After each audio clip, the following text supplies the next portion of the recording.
Hello મિત્રો, કેમ છો? આજે આપણે બનાવીશું બેબી ફ્રોક. એના કોઠા માટે મેં લીધું છે 8 ઇંચ, એટલે તેનું 9 ઇંચ આપણે કાપેલું છે. અને કોઠાની પહોળાઈ છે 22 ઇંચ, એટલે મેં 11 ઇંચ ફોલ્ડમાં 11 અને બીજું અંદર દબાશે ટોક્સમાં અને પ્લેટમાં, એટલે 15 ઇંચ લીધેલું છે. અને ઘેર માટે મેં લંબાઈ 11 ઇંચ લીધી છે અને પહોળાઈ 27 ઇંચ લીધી છે.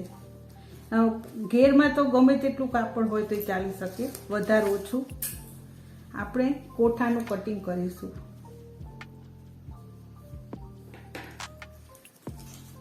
આપણે ગળું 2 ઇંચ અને 2 પોઈન્ટ પહોળાઈ અને લંબાઈ 3 ઇંચ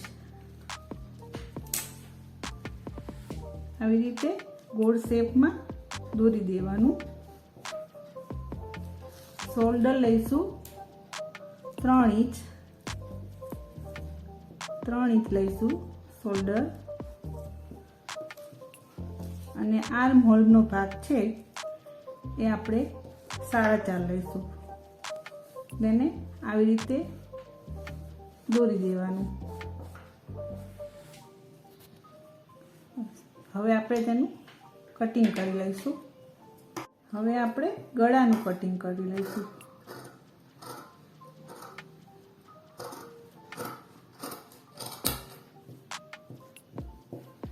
આપણે જે ટક્સ લેવાનો છે તેનું નિશાન લઈ દઈશું બંને બાજુ.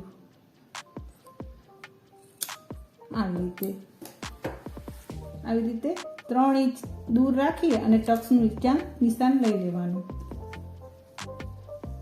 એક ભાગને અલગ કરી દેવાનો.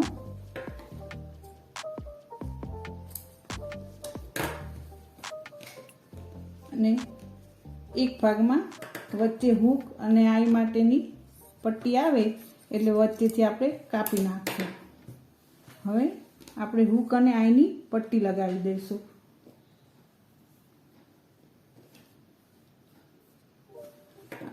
આ 2 પટ્ટી મેં લીધેલી છે, એક આઈ માટે અને હૂક માટે છે. એ આઈ માટેની પટ્ટી છે એને આપણે એકને ફોલ્ડ કરી દઈશું.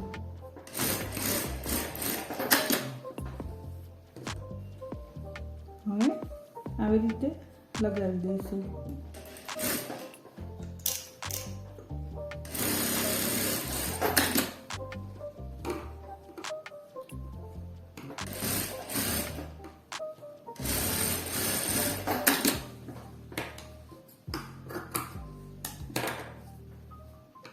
આવી રીતે ફોલ્ડ કરી દઈશું. ધારી ઉપર એક સિલાઈ મારી દઈશું અને બીજી એક સિલાઈ 1 ઇંચની દોરી ઉપર મારી દઈશું. આવી રીતે. હવે બીજા ભાગમાં આપણે બીજી પટ્ટી લગાવીશું.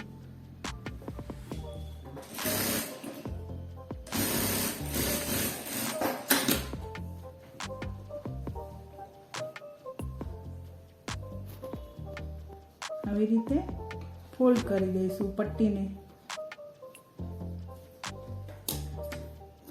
બટન ગમતા હોય તો બટન પણ લગાડાય, હૂક ગમતા હોય તો હૂક પણ લગાડાય.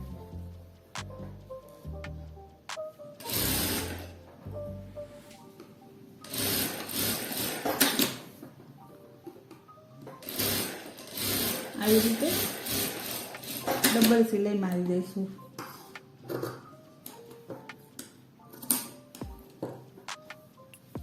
હવે બંને ભાગને આવી રીતે એક બીજી પટ્ટી ઉપર મૂકી અને આ બંને ભાગને જોઈન્ટ કરી દઈશું.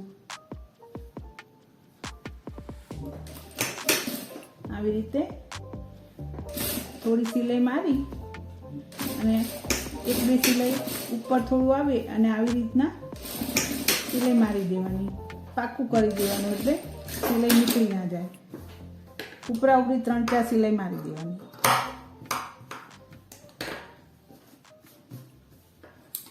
ફિનિશિંગ દોરાને કરતું જવાનું, એક્સ્ટ્રા દોરા હોય કાપતું જવાનું, એટલે ફ્રોકનું ફિનિશિંગ સારું લાગે.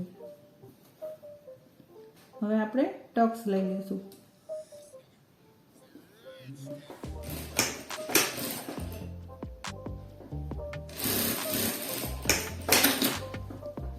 આવી રીતે એક એક ઇંચનો ટક્સ લઈ લેવાનો બંને બાજુ.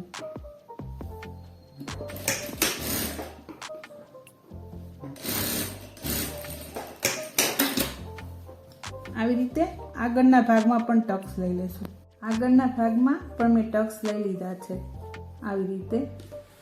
હવે આપણે વચ્ચે સેન્ટરમાં એક એક નિશાન કરી લઈશું, નીચે પણ અને ગળામાં પણ. આપણે એક વચ્ચે પટ્ટી લગાવી દઈશું. આવી રીતે એક પટ્ટી લેવાની, 2.5 ઇંચની પટ્ટી છે, તેને આવી રીતે ફોલ્ડ કરીને વચ્ચે બંને બાજુ નિશાન કરી દઈશું.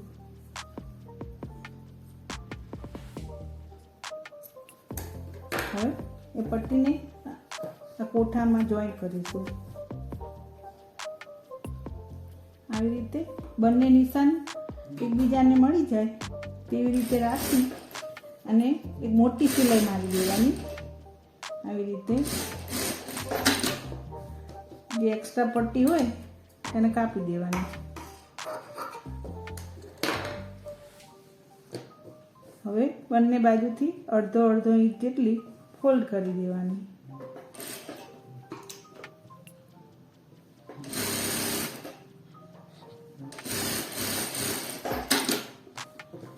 આવી રીતે ફોલ્ડ કરી દેવાની.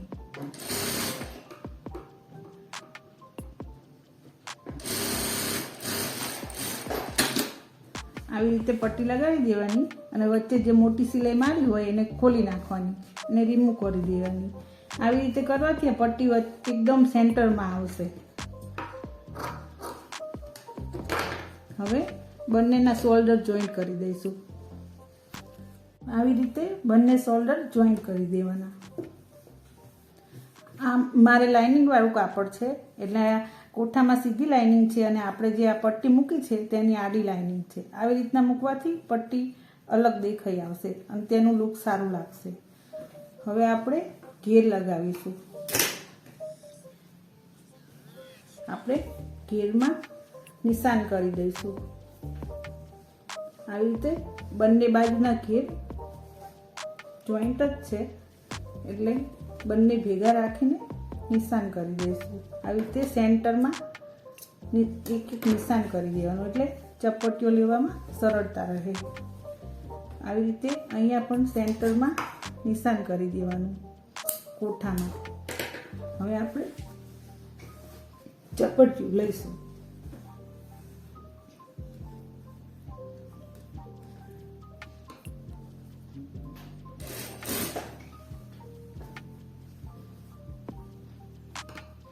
આવી રીતે નાની નાની ચપટીઓ લેતું જવાનું.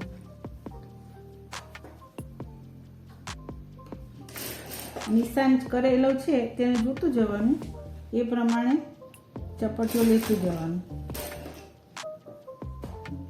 આ એક નિશાન છે, આ નિશાનની સાથે મેચ થઈ જાય એવી રીતના ચપટી લેવાની એટલે ઘેર બરાબર આવશે.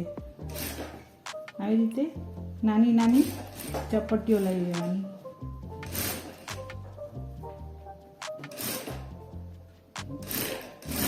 આવી રીતે ચપટીઓ લઈ લીધી છે. આની ઉપર બીજી સિલાઈ એક મારી દેવાની. આવી રીતે હું પાછળના ભાગમાં પણ ચપટીઓ જોઈન્ટ કરી લઈશ.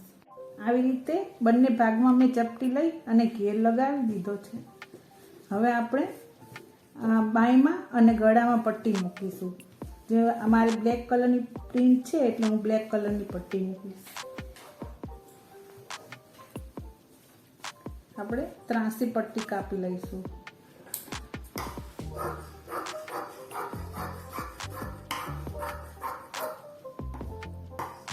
આવી રીતે 1.5 ઇંચની પટ્ટી કાપી લેવાની.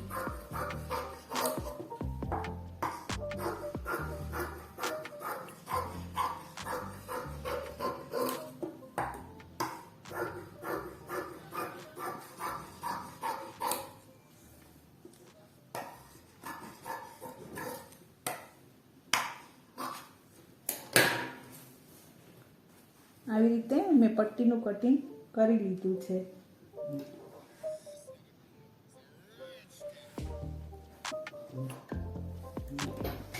હવે પટ્ટીનું જોઈન્ટ કરીશું.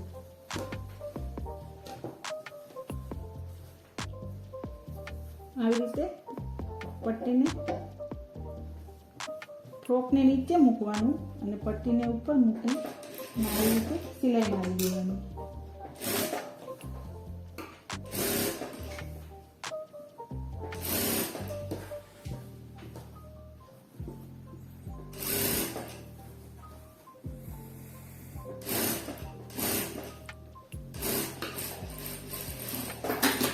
આવી રીતે હું ગળામાં અને બીજી બાજુમાં ત્રણેયમાં હું આવી રીતે પટ્ટી મૂકી દઈશ. આવી રીતે મેં ગળામાં અને બીજી બાજુમાં આવી રીતે પટ્ટી લગાવી દીધી છે. હવે આપણે તેને ફોલ્ડ કરીશું. આવી રીતે એક્સ્ટ્રા જે કાપડ બહાર રાખ્યું હોય એને આમ અંદરની સાઈડ વાળી દેવાનું અને આ બાજુથી થોડું આવી રીતે વાળી દેવાનું કાપડ આવી રીતે, અને પછી ડબલ આવી રીતના ફોલ્ડ કરવાનું. આવી રીતે નીચેની સાઈડ થોડું કાપડ વધારે રહે એવી રીતે સિલાઈ મારતું જવાનું. સિલાઈ નીચેના કાપડની ઉપર આવવી જોઈએ. આવી રીતે ફોલ્ડ કરતું જવાનું અને આમ વાળતું જવાનું, એક સરખું વાળતું જવાનું.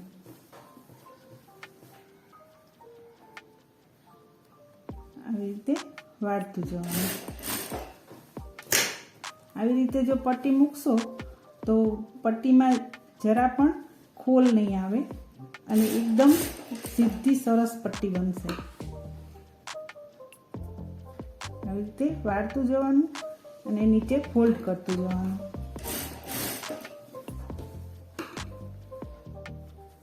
થોડું થોડું વાળતું જવાનું અને ફોલ્ડ કરતું જવાનું. નીચે થોડું વધારે જ રાખવાનું એટલે સિલાઈ તેની ઉપર આવે.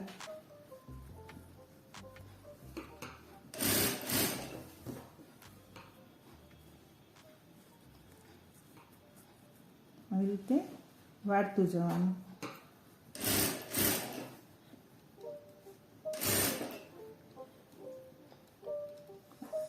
એક્સ્ટ્રા કાપડ હોય એને અંદર વાળી દેવાનું.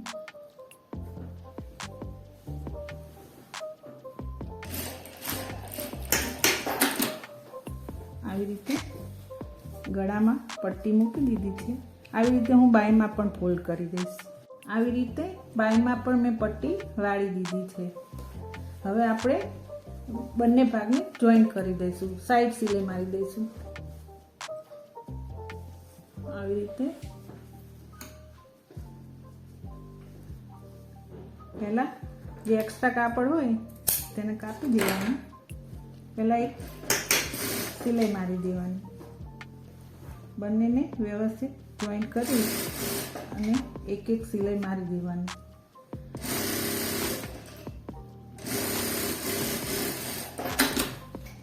આવી રીતે બંને સાઈડ સિલાઈ મારી દેવાની.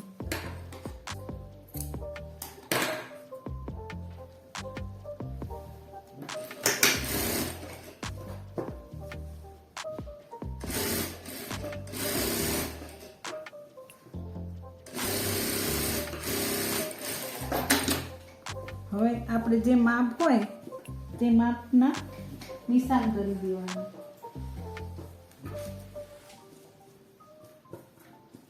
મારે 22 ઇંચ કમર છે એટલે હું એવી રીતે હાફ લઈ અને નિશાન કરી દઈશ.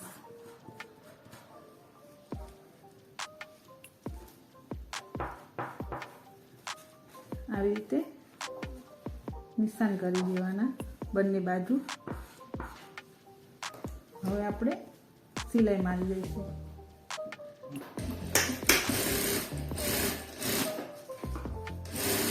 આવી રીતે ઘેરમાં છેક નીચેનો ભાગ આવે એટલે ત્યાં ત્રાંસી સિલાઈ મારી દેવાની. આવી રીતે આ બાજુ નિશાન જોઈ અને સિલાઈ મારી દઈશું. આવી રીતના ઊંધું કરીને નિશાન જોઈ લેવાનું અને સિલાઈ મારતું જવાનું. આવી રીતે ત્રાંસી સિલાઈ મારી દેવાની. હવે આપણે ઘેરની નીચેની પટ્ટી ફોલ્ડ કરી દઈશું.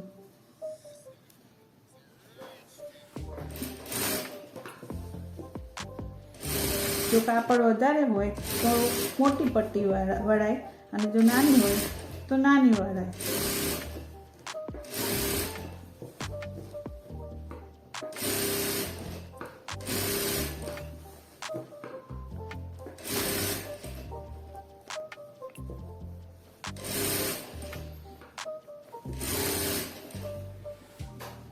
આવી રીતે હું આખા ફ્રોકમાં પટ્ટી વાળી દઈશ.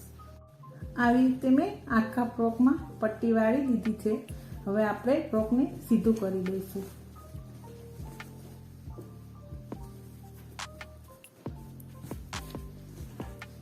ફ્રોક બનીને તૈયાર થઈ ગયું છે. હવે આપણે તેમાં એક આવી રીતના દોરી બનાવી છે અને આવી રીતે ફૂંકા બંને બાજુ બનાવ્યા છે. મેં દોરીનો વિડીયો આગળ અપલોડ કરેલો જ છે, એટલે જો દોરી બનાવતા ના આવડતું હોય તો એ વિડીયો જોઈ લેજો. આપણે હવે આ જે પટ્ટી મૂકી છે તેના આવી રીતે ઘેર અને પટ્ટીના સેન્ટરમાં દોરી લગાવી દઈશું.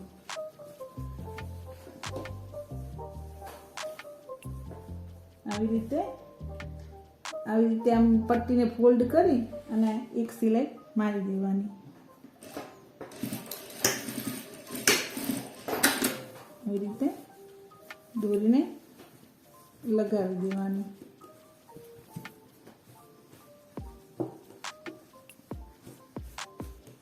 હવે આપણે પટ્ટી ઉપર બટન લગાવીશું. આવી રીતે બટન લગાવી દેવાના. બટન ગમે તેવા લઈ શકો છો. આવી રીતે ફ્રોક બનીને તૈયાર થઈ ગયું છે. આ ફ્રોક તમે 1 મીટર કાપડ એનાથી ઓછું હોય તોય પણ બનાવી શકો. સાઈઝ પ્રમાણે કાપડ જોઈએ. મારું ફ્રોક બનીને તૈયાર થઈ ગયું છે. તો જો વિડીયો તમને ગમ્યો હોય તો લાઈક કરજો, શેર કરજો અને સબસ્ક્રાઈબ કરજો. સબસ્ક્રાઈબ કરવાનું ખાસ ના ભૂલતા. બસ મળીશું બીજા વિડીયોમાં. Thank you.